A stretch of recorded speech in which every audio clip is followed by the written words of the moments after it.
Você pode abrir sua Bíblia no Evangelho de João, no capítulo 2. Evangelho de João, capítulo 2. Nós vamos ler do versículo 1 até o 12.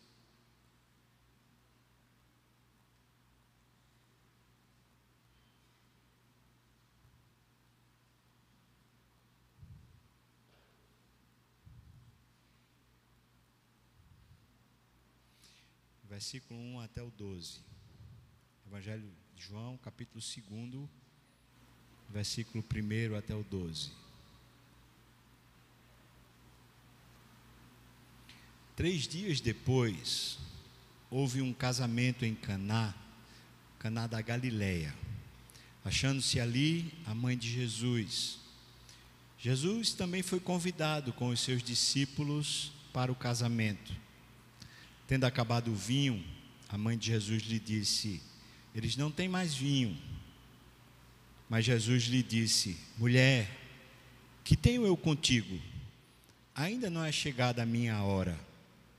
Então ela falou aos serventes: fazei tudo o que ele vos disser. Estavam ali 6 talhas de pedra, e os judeus usavam para as purificações, e cada uma levava 2 ou 3 metretas. Jesus lhes disse: enchei de água as talhas. E eles as encheram totalmente. Então lhes determinou: tirai agora e levai ao mestre-sala.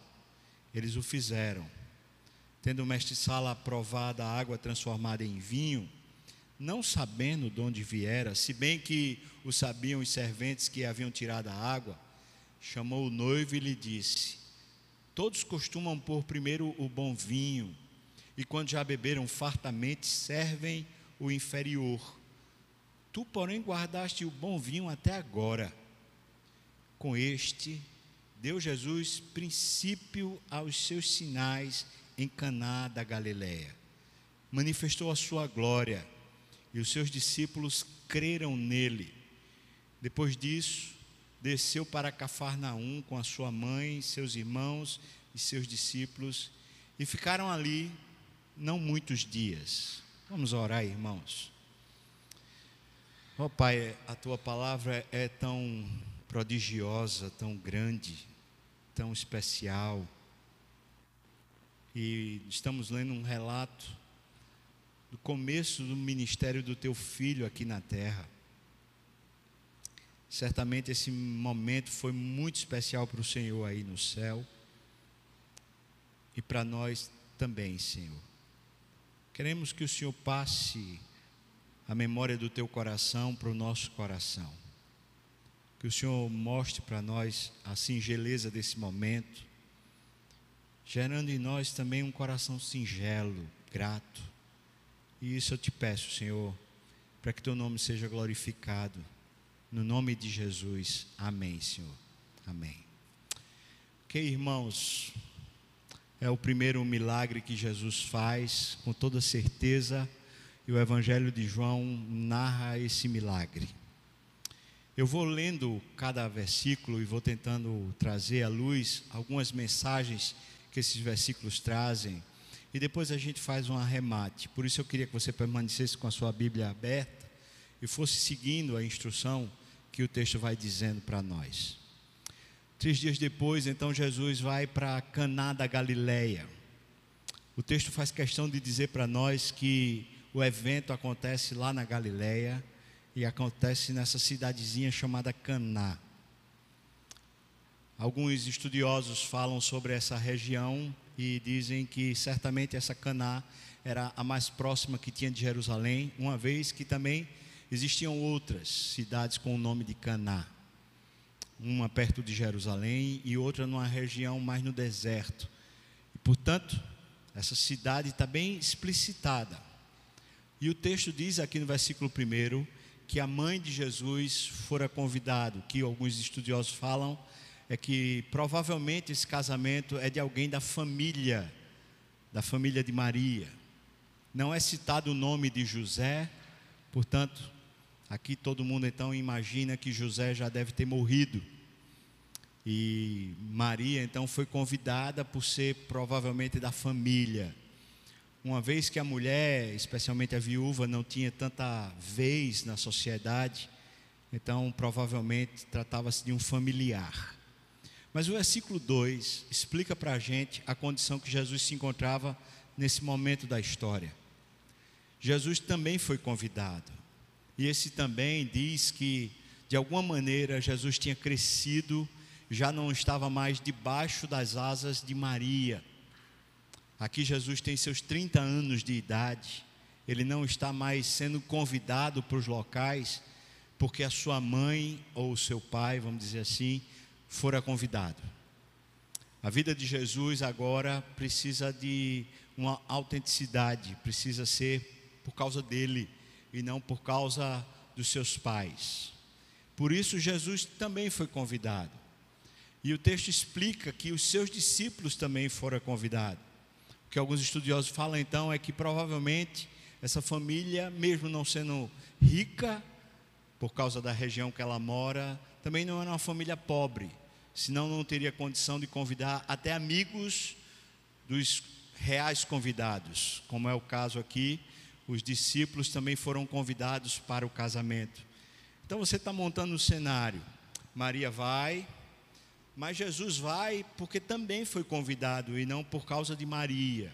Ele está indo de forma independente, por causa da sua maturidade, 30 anos. Não é mais alguém que está debaixo da barra da saia da sua mãe. Agora ele está vivendo a sua vida. E os seus discípulos também foram convidados. Isso já monta um cenário a respeito daquela festa. Quantas pessoas tinham naquela festa? Qual era o tamanho, a dimensão dessa festa? A gente não sabe, mas a contar aqui por essa expressão dá a ideia de que havia bastante gente. Talvez um numerário aí em torno de 100 seria um número grande para aqueles dias. Versículo 3. Acontece que do meio para o fim, no desenrolar da história a gente vai vendo, o vinho acaba. E a mãe de Jesus vai falar com Jesus sobre esse evento. Eles não têm mais vinho. Provavelmente, mais uma vez, aqui se traz a ideia de que Jesus tinha a ver familiarmente com o noivo, com a noiva, provavelmente com o noivo. Por isso ela está sabendo do que está acontecendo nos bastidores. E é interessante aqui porque essa festa tem um administrador do casamento, que é chamado mestre-sala. Ele é o responsável justamente por organizar as quantidades, organizar os convidados, organizar o ambiente, os preparativos do casamento. E ao que parece, ele mediu mal, ou então muitos penetras entraram nesse casamento e ele não conseguiu dar conta da quantidade de vinho. E do meio para o fim, então, o vinho acabou. E Jesus está se metendo. O que esse texto demonstra para a gente aqui no versículo 3 é que ela sabe dos bastidores, mas ela também sabe quem é o filho dela. Jesus não tinha feito, pelo menos na menção do que está aqui no capítulo 2 de João, não tinha feito nenhum milagre ainda. E há de se pensar, será que em casa Jesus havia feito algum milagre para Maria olhar para o seu filho assim? Não. Não é porque ele deve ter feito um milagre em casa, mas é porque desde o nascimento Maria guarda no coração o que os anjos advertiram a ela e o que as testemunhas advertiram a ela, especialmente o que o Espírito Santo advertiu a ela a respeito de quem era seu filho, o seu filho Jesus. E ela, sabendo que já o filho é crescido e não está mais debaixo do cuidado dela, ela então quer empurrá-lo para o ministério. Assuma a prerrogativa que você tem, filho. Vá lá, faça o que lhe cabe.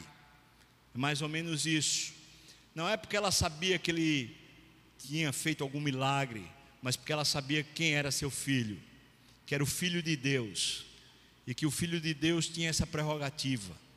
Então ela diz, vá lá, assuma. Versículo 4.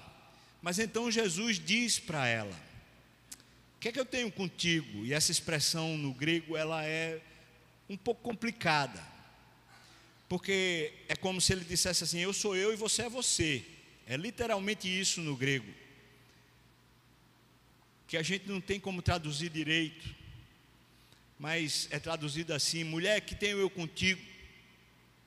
E essa expressão mulher é respeitosa, conquanto não seja aquilo que uma mãe espera, aquilo que o coração materno espera. Talvez a mãe esperasse um tipo de consideração do filho.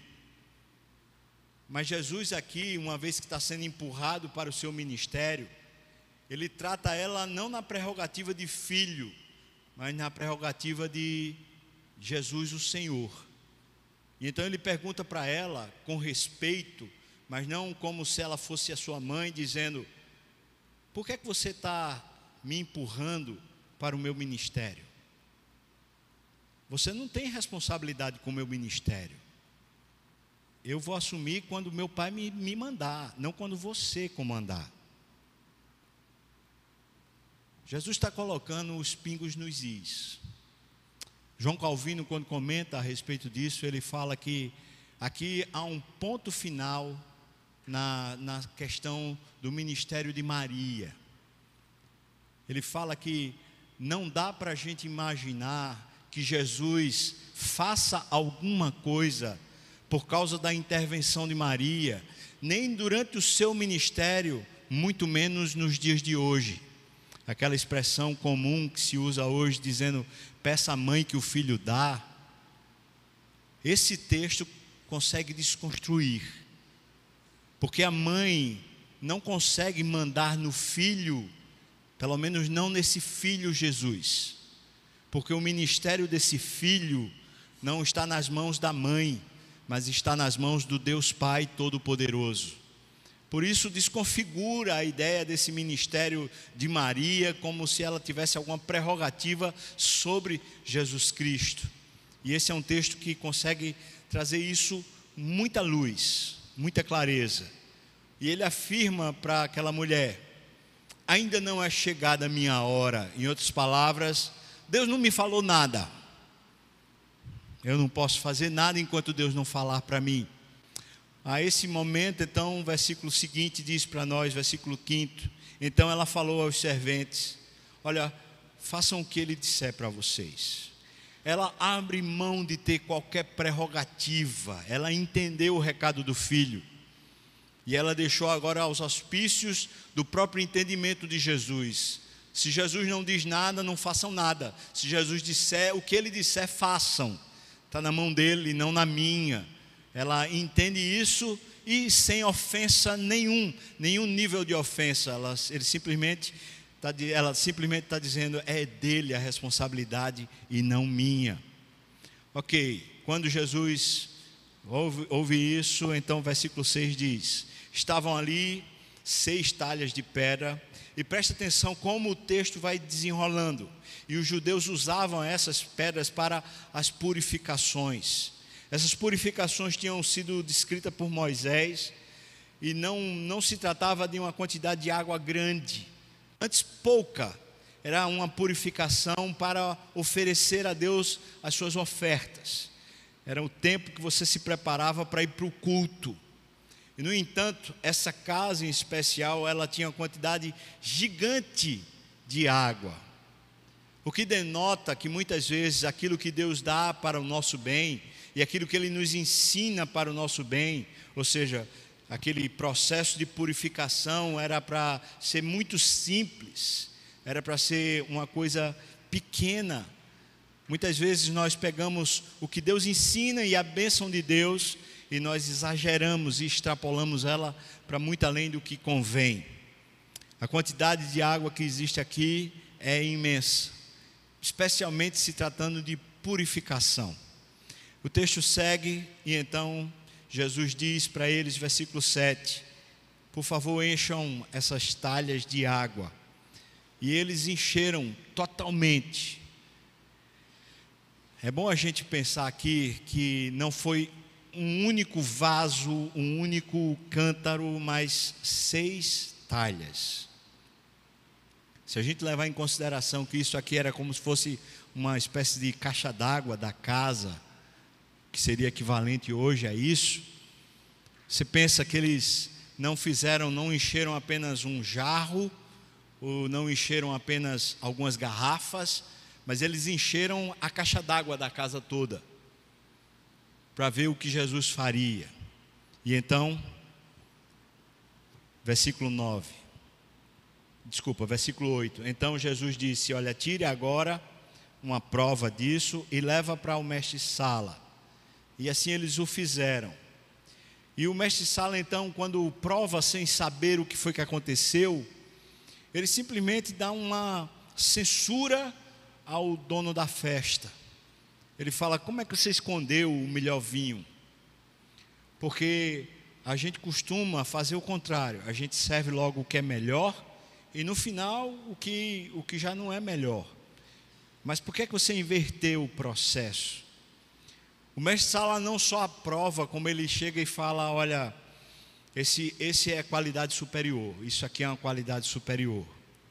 Uma coisa que precisa ser entendida aqui é que a prova desse mestre-sala, assim como a quantidade de água que foi usada, traz para nós a extensão e também a clareza, a evidência desse milagre.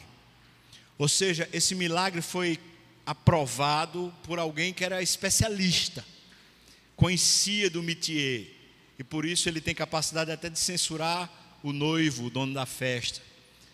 A segunda coisa é que não é uma pequena porção, como se pudesse imaginar, do tipo assim: isso aí na verdade estava guardado lá em algum recanto, e quando faltou foram lá e acharam o que estava faltando para poder entregar para a festa. Não, a quantidade era tão grande, que não dava para se pensar que isso estava guardado em algum lugar. A autenticidade desse milagre se dá quando a gente olha para esses recursos que Deus está usando. Tanto a quantidade como também a aferição por um especialista denotam claramente que o que houve aqui foi um milagre. Não foi simplesmente um achado, mas foi um milagre. Jesus transformou a água no vinho, e não só um vinho qualquer, mas no vinho melhor. Versículo 10. Foi a censura do noivo. Versículo 11. Com este sinal, com este milagre, Jesus deu princípio aos seus sinais em Caná da Galileia. Aqui existe uma discussão sobre ele deu início aos sinais que ele faria em Caná, ou foi em Caná que ele deu início aos sinais que ele faria no seu ministério. E é óbvio que Jesus não fez só sinal ou só milagre em Caná. Portanto, a ideia que o texto está passando é que ele começou os seus sinais de ministério em Caná. E é, no mínimo, interessante a gente pensar que ele não foi para Jerusalém começar o seu ministério de forma bem visível. Isso depois vai ficando mais claro ao longo do seu ministério, especialmente nesse começo, porque toda vez que ele faz um milagre, ele pede para que ninguém comente, para que ninguém diga, que não se espalhe a notícia. Jesus de fato não estava interessado na mídia, no reconhecimento. Ele estava interessado sim em que a glória de Deus visitasse a terra. E por isso a expressão que é usada no versículo 11 é isso: Jesus deu início aos sinais. E essa palavra é muito peculiar no Evangelho de João, essa palavra sinal.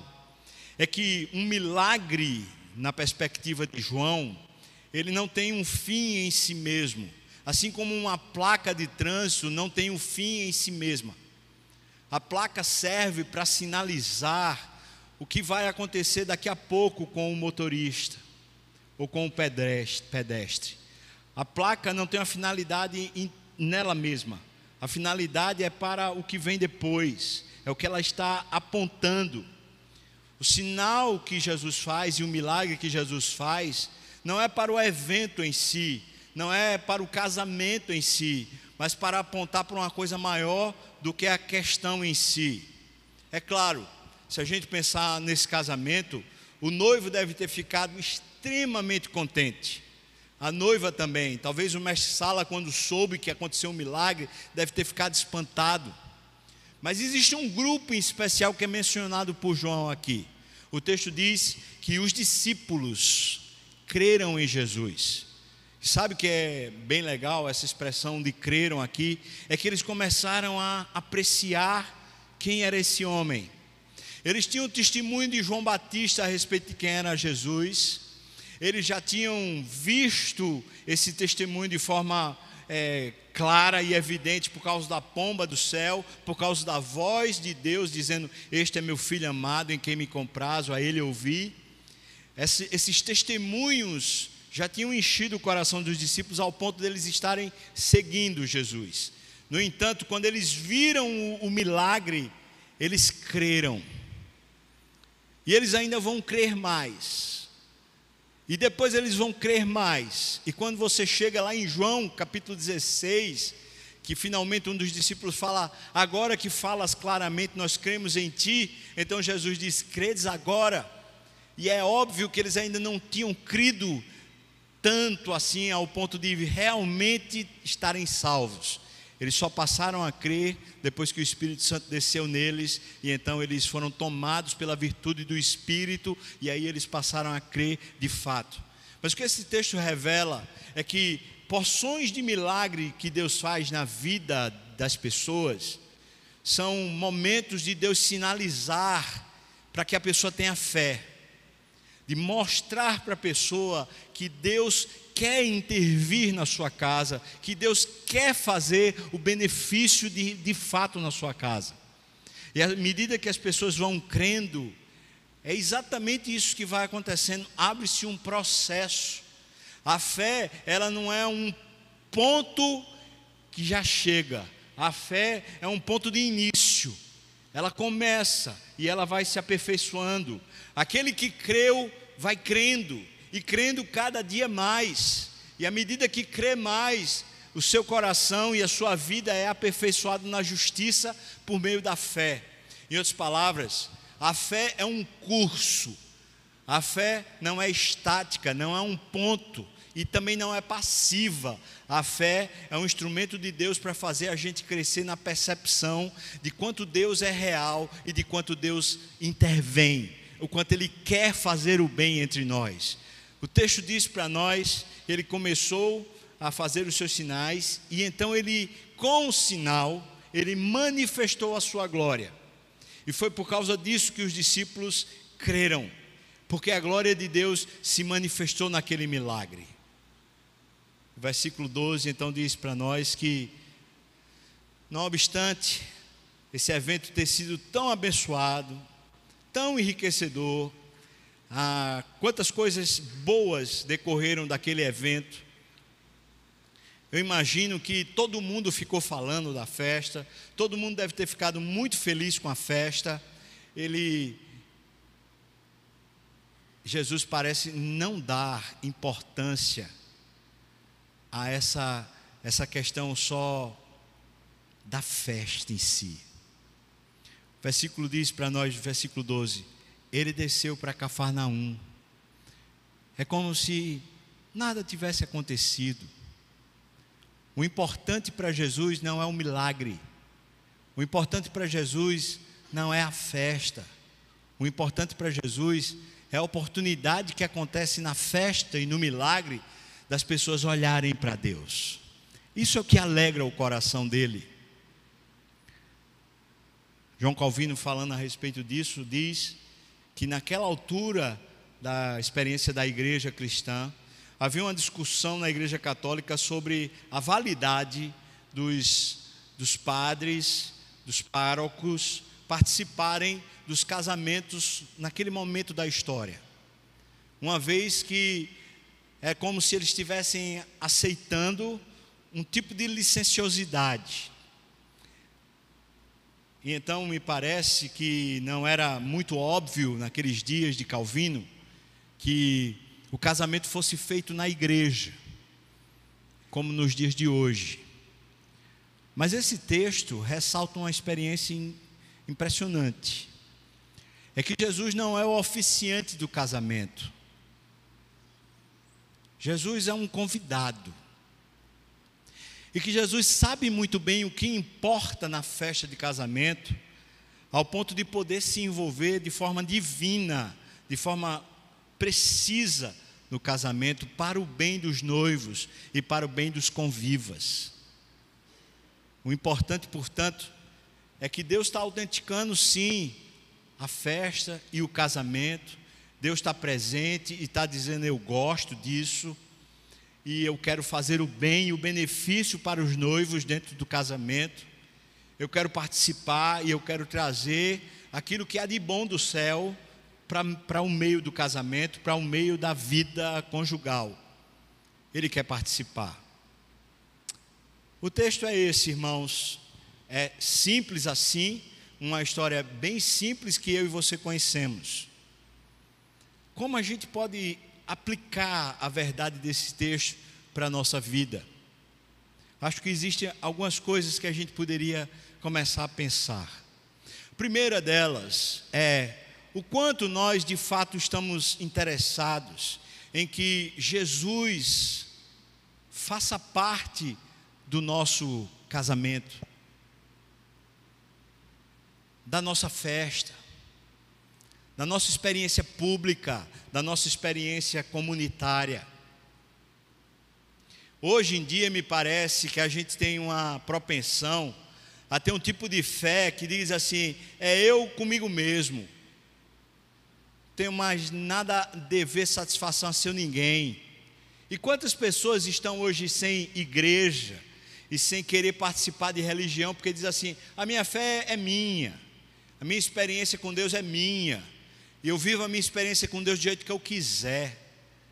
Primeira coisa que esse texto parece levantar para mim como aplicação é que, se de fato a gente se importa com essa presença de Deus na nossa vida, Ele também precisa fazer parte dos nossos momentos comunitários, especialmente as festas nas quais a gente integra familiares, a gente integra as pessoas com as quais nós convivemos no trabalho, com aquelas também que fazem parte da nossa fé, do vínculo da nossa fé, como os discípulos de Jesus.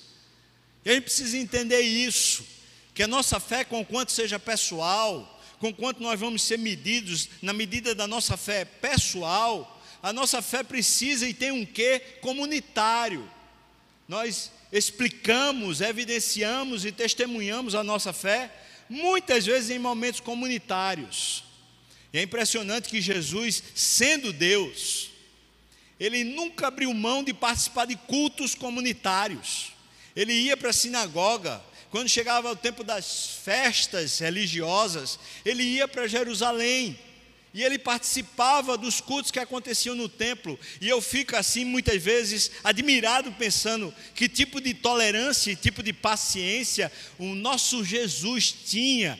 Ele era a palavra de Deus encarnada, Ele era o único pastor, e no entanto Ele se sentava e participava tantas vezes dos cultos, simplesmente como alguém que está lá servindo a Deus, e não como sendo um oficiante ou o principal no culto.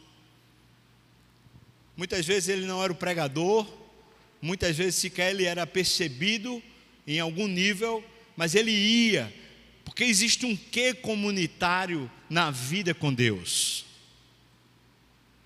Os discípulos estão lá, a família está lá, mas quantas pessoas também estão que fazem parte desse círculo de convivência dos noivos? Essa é a primeira coisa que eu queria pensar com você e aplicar na nossa experiência.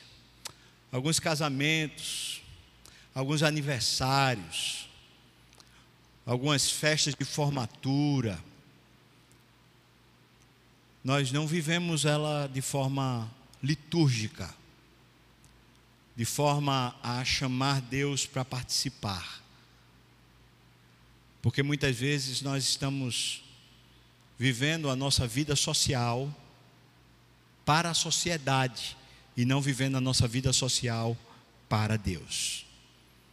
Mas toda a vida social que você tem é uma grande oportunidade de você evidenciar Deus na terra, através da sua vida, através do seu comportamento, especialmente pedindo para Ele fazer parte. Segunda coisa que se destaca para mim, aos meus olhos, nesse texto, é o fato de que Maria tem uma honra e tem uma proeminência no sentido de ser tão especial dentre todas as mulheres. E a Bíblia faz questão de destacar Maria com essa honra, distinta de todas as mulheres, cheia de graça, uma mulher valorosa e especial. No entanto, ela não tem prerrogativa sobre Jesus Cristo. Ela não tem prerrogativa sobre o ministério de Cristo, nem muito menos sobre o ministério divino. Ela não pode fazer absolutamente nada pelos homens, porque a sua especialidade foi cheia de graça, e ela recebeu o Filho de Deus para nascer no seu ventre. A sua virtude foi de alguma maneira tão apreciada por Deus, que Deus deu a ela um presente que jamais ela teria como carregar. Ela carregou no seu ventre, ela carregou na sua história a experiência de conviver com o Filho de Deus.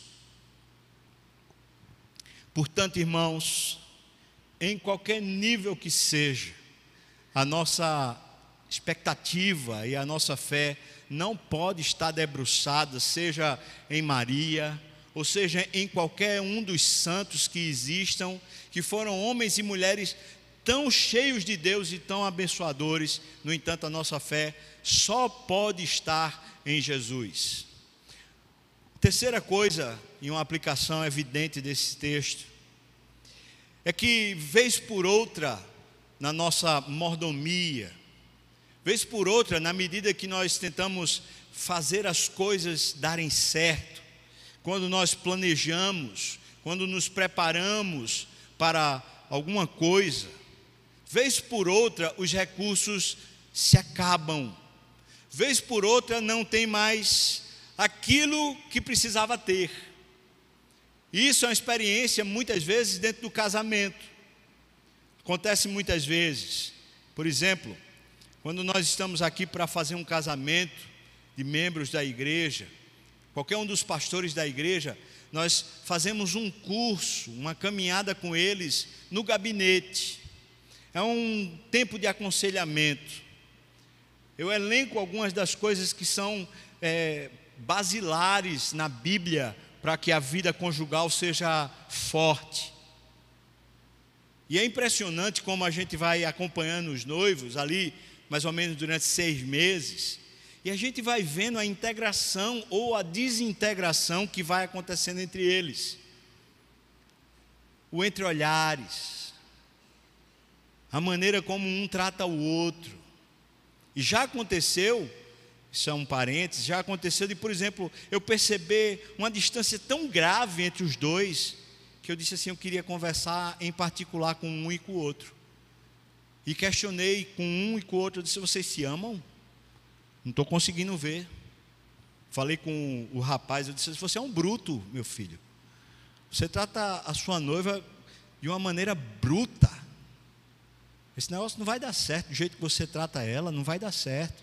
Ele riu, é nada, pastor, é que eu sou homem. Eu disse, você não é homem não, você é bruto, filho.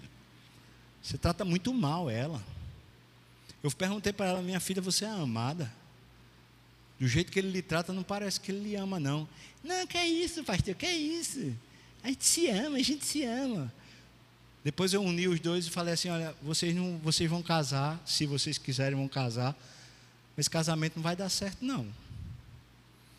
Eu não vejo amor entre vocês, não. Eu vejo interesse mútuo, mas amor eu não vejo, não.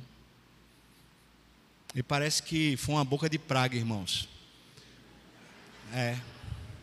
Eu falo isso com muita tristeza, mas 2 meses depois o casamento acabou.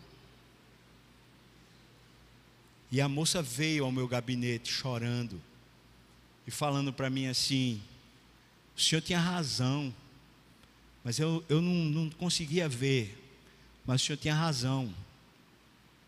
Naquele caso, óbvio, já estava notório que aquilo não era um casamento, aquilo não havia amor, aquilo era algum tipo de interesse mútuo ocasional, mas não havia amor.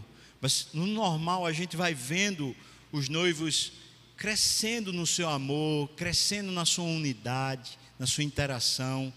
E no dia do casamento a gente olha para a noiva e a gente vê parece que o coração está saindo pela boca. A gente olha para o noivo, ele parece que não está pisando na terra.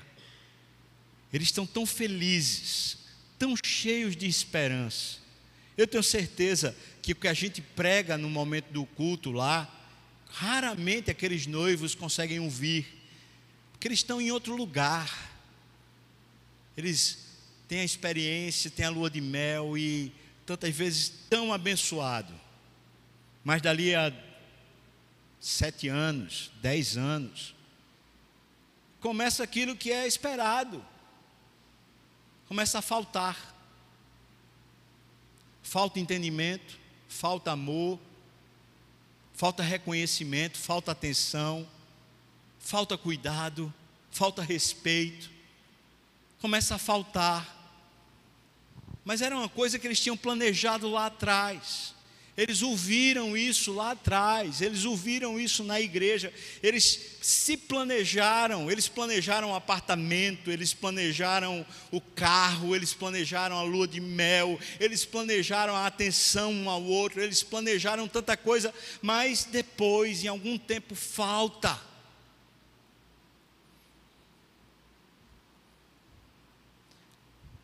Assim como filhos, quase sempre um casal planeja o seu filho, planeja o nascimento. Às vezes acontece de vir assim, meio que, mas quase sempre. E a pessoa então planeja onde vai colocar o filho para estudar, planeja como vai ser as conversas, como vai ser o tempo junto em família, planeja o cuidado, planeja a roupinha, planeja o berço, planeja o quarto, planeja, mas de repente começa a faltar. Chega uma hora que parece que são estranhos dentro de casa, são belicosos, brigam, não se entendem, não conseguem se olhar nos olhos, não conseguem se amar. O pai ou a mãe não conseguem conversar com o filho ou a filha, assim como o filho e a filha não conseguem conversar com o pai e a mãe, e falta.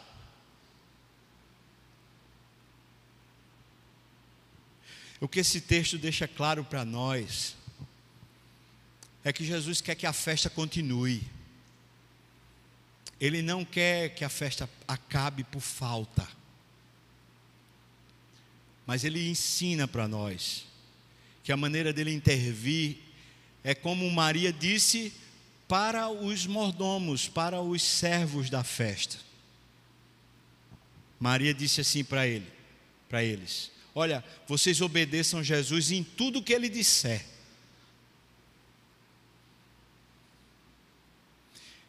E digo para você, irmão, muitas vezes a maneira de Deus suprir o que está faltando na vida da gente é uma decisão muito simples da gente de voltar a ouvir Jesus no que Ele tem a dizer. Muitas vezes nós homens, na nossa postura machista, e não só machista, muitas vezes idealista, que às vezes nós não somos machistas, mas somos idealistas. Nessa postura, nós paramos de ouvir a palavra, nós paramos de discernir o nosso caminho a partir do que Deus fala, e nós vamos dizer: não é assim mesmo, eu sou homem, não quero saber não, está me deixando para trás, eu estou sendo humilhado, e a gente vai se enchendo, e não ouve mais o que Deus tem para dizer. Muitas vezes a mulher, ela também se envaidece, se torna competidora, e diz assim: eu não vou ficar para trás, pode acontecer o que for, estou vendo o que é que ele está fazendo, agora ele vai ver também como é que eu vou fazer, e começa nessa compensação, nessa vida desgraçada, de beligerância, de briga, de disputa dentro de casa. E algumas mulheres parece que têm o maior prazer de dizer: quem manda lá em casa sou eu, quem diz lá o que pode e o que não pode sou eu. Muitas mulheres têm, parece que, um prazer de oprimir o marido, ou de oprimir as circunstâncias da casa. Por outra, tantas vezes insegura a respeito do amor do marido, amor dos filhos, insegura a respeito das questões financeiras. Quantas vezes a mulher simplesmente ela se fecha e ela fica ali numa concha, sem ter mais espaço para viver. Pois eu digo para você, mulher, digo para você, homem, a maneira de Deus fazer milagre dentro da nossa casa, normalmente será: ouça a palavra de Deus, ouça o que Deus tem para dizer para você. O que Maria diz para aqueles servos é: façam tudo o que Ele disser. E posso dizer para você, irmão e irmã, não tem como dar errado a nossa vida quando nós realmente estamos com ouvidos e com o coração pronto para fazer tudo o que Ele disser. Jesus sabe como endireitar o nosso coração, Ele sabe como endireitar as faltas que estão ocorrendo dentro de nós. E alguém diz assim: eu não tenho mais amor. Ele pode dar amor. Eu não tenho mais respeito. Então Ele pode dar respeito. Eu não tenho mais condição. Ele pode dar condição. Porque se tem uma coisa que Ele gosta de fazer é isso. É uma intervenção, é um sinal dentro da sua vida, para que você olhe para trás e fale: eu não tinha condição, eu não podia, estava faltando, eu não tinha, mas Ele me deu, Ele encheu, Ele transformou a minha história, Ele transformou a minha falta em aquilo que é melhor.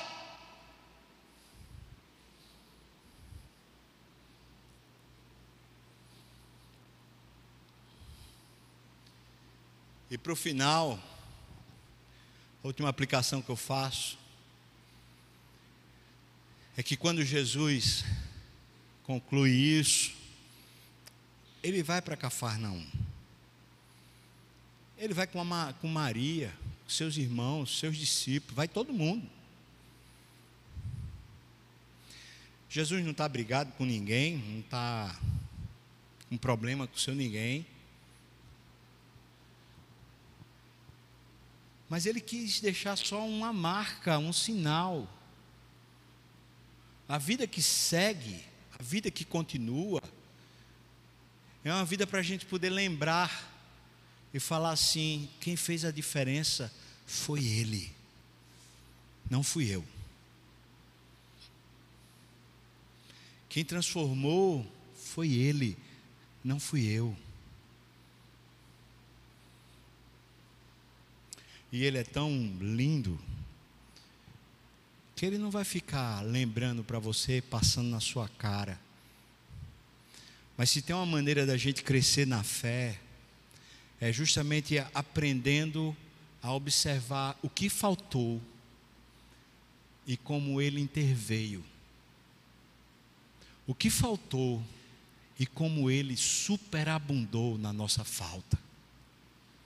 Quando a gente olha para a nossa história e vê tantas vezes em que nós faltamos, em que nós erramos, em que nós perdemos, mas Ele foi lá e encheu, abençoou e transformou.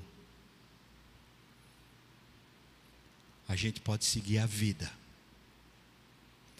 Na maior simplicidade, a gente pode seguir a vida. Vamos orar. Convidar o pessoal do louvor para vir para cá.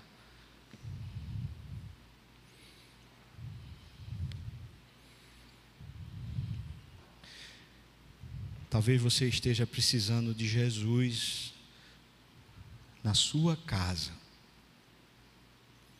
Um Jesus que possa fazer parte da sua vida social. Um Jesus que possa comandar os seus passos. Não um Jesus teórico da teologia, mas um Jesus pessoal. O Jesus que faz parte da festa.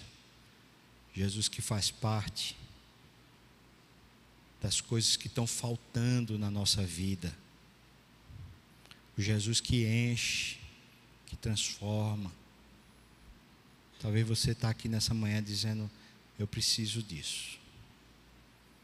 Pois eu posso dizer com muita ousadia que Ele está aqui nessa manhã para encher você, para transformar você, para abençoar você.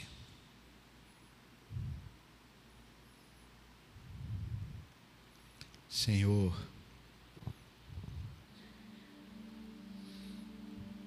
se tem alguma coisa que nós precisamos, é que o Senhor edifique a nossa casa, é que o Senhor guarde essa cidade, é que o Senhor venha fazer parte da nossa vida comum, das nossas festas, das nossas convivências. Venha fazer parte, Senhor, da nossa família, da nossa casa, da nossa experiência. Pai, obrigado porque o Senhor enviou seu Filho para vir à terra participar dessa história comum. Obrigado porque Ele é capaz ainda hoje de fazer milagres, grandes milagres. Faz um milagre onde o Senhor quer fazer, Senhor. Mas em nós, Senhor, nós pedimos que o Senhor nos ajude a te obedecer em tudo, a ouvir tua voz de novo, andar como o Senhor quer que andemos, fazendo aquilo que o Senhor quer. Livra-nos do mal. Abençoa-nos, Senhor. No nome de Jesus. Amém.